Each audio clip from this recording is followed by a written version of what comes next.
Pak Anies ini kan bawa perubahan. Terus, bawa perubahannya Pak Anies ini, yang diubah itu apanya? Sementara Indonesia sekarang itu udah lumayan maju selama dipimpin Presiden Jokowi.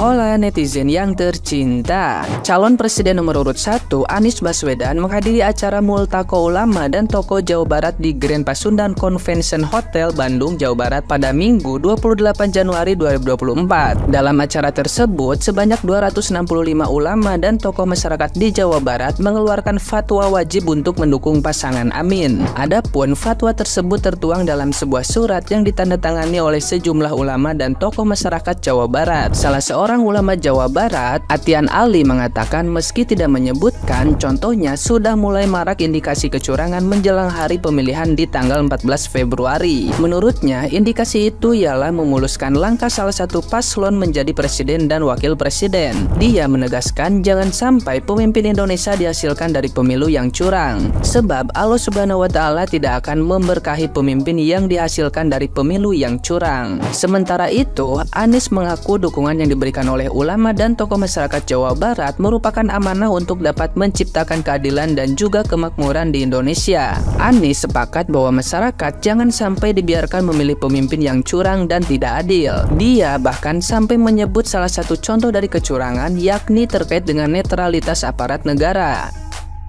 Nah, gimana nih menurut netizen yang terhormat? Silahkan berkomentar ya.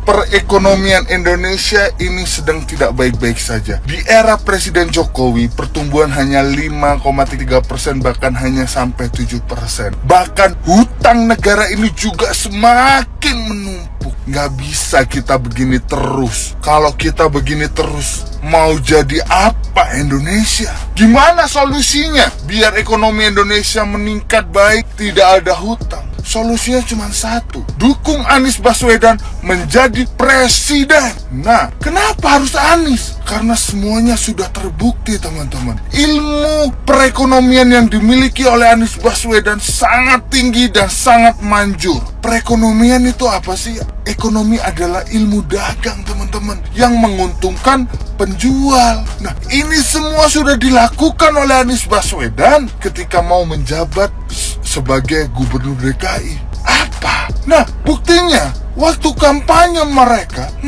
menjual ayat sampai mayat yang akhirnya menguntungkan Anies bisa menang dan menjadi gubernur DKI. Bahkan sekarang bukan hanya ayat sampai mayat yang dijual, sekarang nama malaikat Jibril yang dijual. Bayangkan, orang-orang surga pun diperdagangkan sama Anies. Gimana kalau dia menjadi presiden, kan? Luar biasa lagi, malah menguntungkan kita sebagai bangsa Indonesia. Tapi tadi belum selesai, teman-teman. Makanya saya all in tetap 01 menjadi presiden geng motor. Terima kasih NKRI harga mati.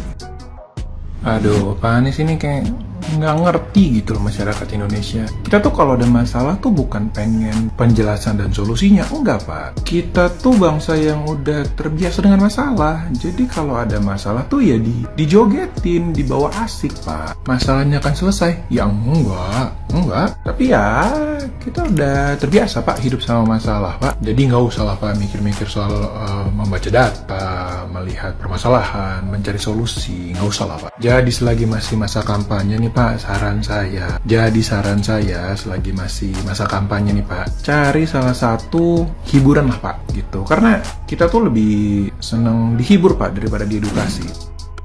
Ini untuk pendukung 01 dan 03. Saya ucapkan terima kasih yang sebesar-besarnya. Dengan kalian memilih 01 atau 03, kalian telah menghindarkan negara ini dari yang namanya dinasti politik. Yang sama-sama kita ketahui, dinasti politik adalah salah satu alat untuk merusak demokrasi yang telah dibangun oleh pendiri bangsa kita. Dan saya ucapkan terima kasih karena kalian telah memilih 01 atau 03. Dengan memilih 01 atau 03, kita telah menjauhkan diri dari pemimpin yang jelas-jelas keputusannya telah melanggar kode etik, namun diteruskan bahkan dijadikan cawapres. Dan yang terakhir teman semua, saya ucapkan terima kasih karena telah memilih 01 atau 03. Dengan memilih 01 atau 03, kita menghormati para jasa aktivis 98 yang menegakkan reformasi, dan kita juga menghormati sahabat-sahabat kita yang mengadakan kegiatan kamisan di setiap hari Kamisnya untuk mengenang jasa-jasa orang-orang yang hilang. Dan katanya ini jadi politisasi 5 tahunan. Nyatanya sudah 17 tahun namun belum ditegakkan keadilan sama sekali. Semoga dengan memilih 01 atau 03, negara kita terhindar dari hal-hal yang buruk dan menjadi negara yang lebih baik lagi. Salam merdeka. Aku mau tanya, khusus pendukungnya Pak Anies, khusus ya. Pak Anies ini kan bawa perubahan. Terus, bawa perubahannya Pak Anies ini yang diubah itu apanya? Sementara Indonesia sekarang itu udah lumayan maju selama dipimpin Presiden Jokowi. Terus bawa perubahan. Kalau tiap tahun menjadi presiden bawa perubahan, kapan berubahnya gitu? Dan apa yang mau dirubah? Semuanya itu kan udah adil. Gue heran gitu. Apanya mau dirubah Indonesia ini? Aku tanya ya sama pendukung Pak Anies, coba kalian jawab satu aja. Yang mau diubah itu apanya? Mungkin aku nanti bisa jawab juga kan. Sebenarnya Indonesia ini udah maju banget, tapi kok malah bawa koalisi perubahan? Heran. Ya udahlah ya, sekarang Ikitakah antara Anies Baswedan dengan Ganjar Pranowo berhasil memporak-porandakan gemoynya Prabowo? Ya, betul. Karena mereka, Prabowo ini, berusaha merubah image terhadap dirinya. Yang dulunya marah-marah menjadi gemas dan melucukan. Jadi dirubah seperti itu kan. Sebenarnya hampir berhasil sih kemarin itu. Seakan-akan Prabowo itu gemoy. Dia lucu, menggemaskan. Aduh, seperti anak-anak gitu kan. Berhasil dia merubah itu. Tetapi dengan serangan tiki-taka yang dilakukan antara Anies dan Ganjar, yaitu akhirnya terporak-poranda. Dan itulah hebatnya Anies Baswedan di dalam debat itu, sehingga itu tuh hilang ya, seakan-akan gemoy itu ditelan bumi ya. Terakhir serangan yang cukup telak, Anies Baswedan memberikan nilai 11 dari 100. Nah, ini membuat memang Prabowo kehilangan kontrol. Kita acungkan jempol waktu debat itu, Prabowo Subianto berhasil dia menahan emosinya. Tetapi ketika di luar, dia kehilangan kontrol. Ya justru ketika dia di luar lapangan, dia kehilangan kontrol. Sehingga memang keberhasilan menghilangkan istilah gemoy itu yang dimiliki Prabowo itu, Masya Allah, itu adalah kecerdasan. Ya. Dan itu tidak mudah, saudara. Andaikan Anies mungkin memberikan nilai kemarin itu 6, ya mungkin Prabowo tidak akan semeradang itu, dan mungkin dia tidak akan hilang istilah gemoy dari dirinya. Kalau sekarang, nah kita lihat aja, justru mereka menangis massal ya. Apa yang mereka tangiskan? Ya kegagalan menunjukkan data sebenarnya ya. Kegagalan menunjukkan data, akhirnya menuduh orang tendensius, menuduh orang hoax ya, menuduh orang pengkhianat. Itulah yang mereka lakukan. Oke, kayaknya gerakan asal bukan Prabowo gelombang kedua akan menjadi-jadi. Terima kasih.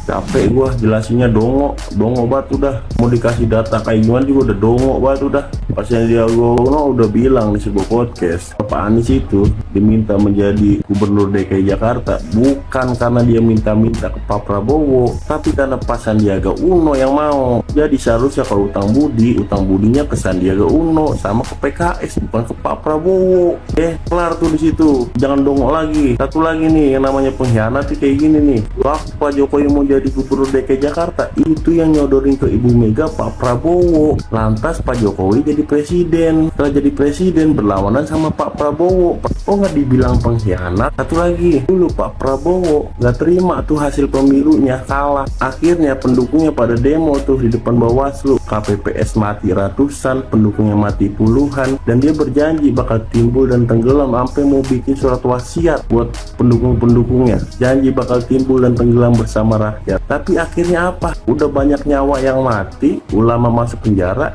dia malah masuk ke istana jadi menteri pertahanan, malah memadu kasih sama lawan politiknya. Terus pendukung-pendukungnya nggak dipikirin lagi, itu nggak disebut pengkhianat. Satu lagi, Gibran sama Bobi yang ngusung jadi wali kota itu PDI, tapi kenapa sekarang kayak berbalik arah nyerang PDI dan malah berlawanan sama PDI? Itu nggak disebut pengkhianat. Gue pengen tahu Jokowi, Gibran sama Bobi PDI. Jadi apa kalau nggak ada PDI? Sampai sekarang bisa sosokan kayak gitu melawan PDI. Nggak disebut pengkhianat. Yang lucunya disebut pengkhianat enggak, malah disebut demi bangsa dan negara. Tolol banget, tolol. Satu lagi nih yang namanya pelanggaran etik atau nggak punya etika. Udah tahu ada hukum yang mengatur batas umur cawapres dan capres, malah dilanggar. Ini bocah kemarin sore masih bau kunyit sosokan mau daftar jadi cawapres sampai melanggar aturan-aturan Mahkamah Konstitusi yang ada. Sekarang hukum tertinggi konstitusi aja dilanggar, gimana lagi hukum-hukum yang di bawah konstitusi? Itu nggak disebut pelanggar etik, malah disebut demi bangsa dan negara gitu. Satu lagi nih jurus lu nih, Anies dipecat jadi menteri. Pak Anies dipecat jadi menteri karena menemukan dugaan kasus korupsi. Hanya dia dipecat di resapel karena nggak sesuai circle dia tuh. Tapi ngomong-ngomong dipecat, bukannya Pak Prabowo juga dulu dipecat dari TNI gara-gara terbukti melakukan penculikan di tahun 98. Oh, lu pada tutup mata, dongok banget pada lu.